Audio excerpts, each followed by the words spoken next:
नमस्कार, आपण पाहता हिरकणी न्यूज. हिरकणी न्यूज प्रत्येक क्षण ताज्या घडामोडी आणि महत्त्वाच्या प्रत्येक बातमीसाठी नेहमी तत्पर. मुख्यमंत्री देवेंद्र फडणवीस येणार सांगली दौऱ्यावर. अहिल्यादेवी होळकर पुतळ्याचे करणार लोकार्पण. मुख्यमंत्री देवेंद्र फडणवीस हे लवकरच सांगली दौऱ्यावर येणार आहेत. स्थानिक स्वराज्य संस्थांच्या मतदानानंतर फडणवीसांचा हा दौरा महत्त्वाचा मानला जात आहे. सोमवार दिनांक 15 डिसेंबर रोजी मुख्यमंत्री फडणवीस हे सांगली दौऱ्यावर येणार आहेत.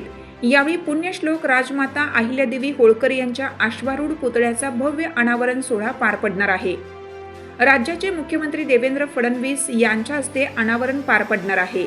याच पार्श्वभूमीवर शुक्रवार दिनांक 12 डिसेंबर रोजी आमदार सुधीर गाडगीळ यांनी अहिल्यादेवी होळकर चौक परिसराची पाहणी केली.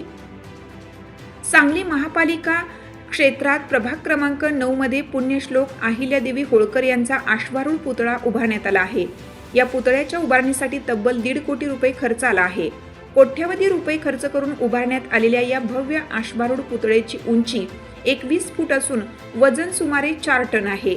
देशातील अहिल्यादेवी होळकर यांचा अश्वारूढ स्वरूपातील हा एकमेव पुतळा असल्याने या स्मारकाला विशेष महत्त्व प्राप्त झाले.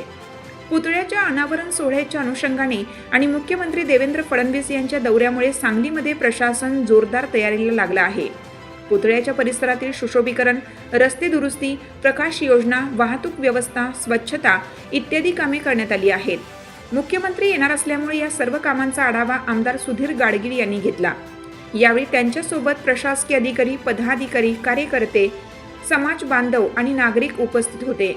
यावेळी आमदार सुधीर गाडगीळ सर्व नागरिकांनी अनावरण सोहळ्यास मोठ्या संख्येने उपस्थित राहावे असे आवाहन केलं.